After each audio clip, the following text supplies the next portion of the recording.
Just going to talk to you about icing consistency. It's a very common question I'm getting from everybody. I'm going to try to get the light right over the bowl. So now here's some icing. I don't know if you can see. When I mix it and I lift up the peaks there, you see it's standing up. Now this icing is quite stiff to pipe. You don't need the icing to be super stiff to pipe, because as long as it holds itself, holds to itself, and it's not like water, it will stay together when it comes out of the piping tip.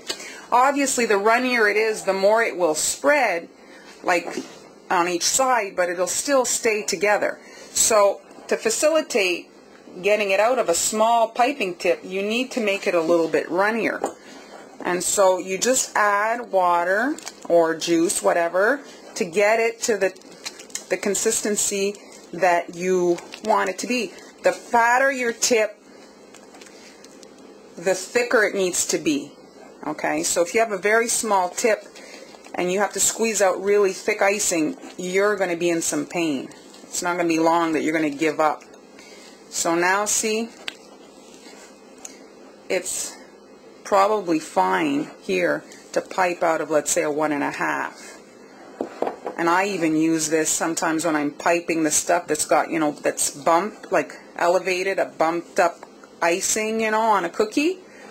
And then we talk about 20-second or 10-second icing. Now that, when I mix in a bowl, when I say heel, when the icing is healed, that means it's back to flat. Flat, there's no ripples in it. And so the more liquid you add to your icing, the faster it's going to heal. And so if it's thick, it heals in 20 seconds. And if it's got more liquid in it, it will heal quicker, therefore in 10 seconds. So that's the difference, 20, 10 seconds, all that. So you add your liquid, and you don't have to time it. I mean, all you want is for your icing to heal, to flatten, for it to take gravity, so that when you pour it onto the cookie, it doesn't stay in a blob, that it actually spreads out. Even if you need to help it with a toothpick, eventually it will flatten out and be very flat and smooth on your cookie. Now here I've got it in the bowl, and if I tap it, you see, we wait. It's eventually just going to get flat on its own. I actually want it a bit runnier in this particular case, because the runnier it is, you can get a thinner coat of icing because it spreads out like water. If you pour a glass of water on the table, it goes everywhere. If you pour pudding on the table, it stays in a blob. There you go. More liquid. See it as it's falling in? It's going away almost instantaneously.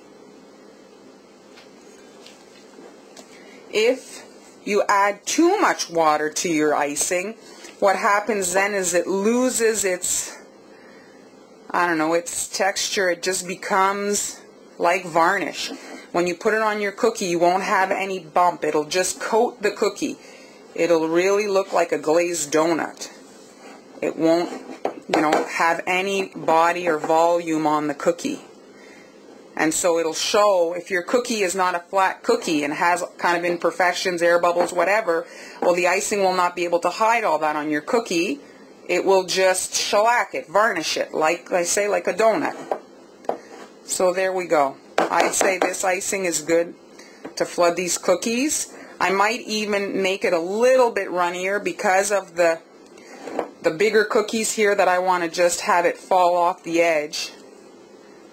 I want it basically like a jelly donut, maybe a little bit thicker for it to just varnish the cookie. So you add your liquid a drop at a time, because it's hard to get the water out once it's in there. So you go slow, mix, add a little bit more, and you can do it in sections. You don't have to, make the whole bowl into this consistency. Take a small amount and practice. Figure it out. I didn't, it's all practice.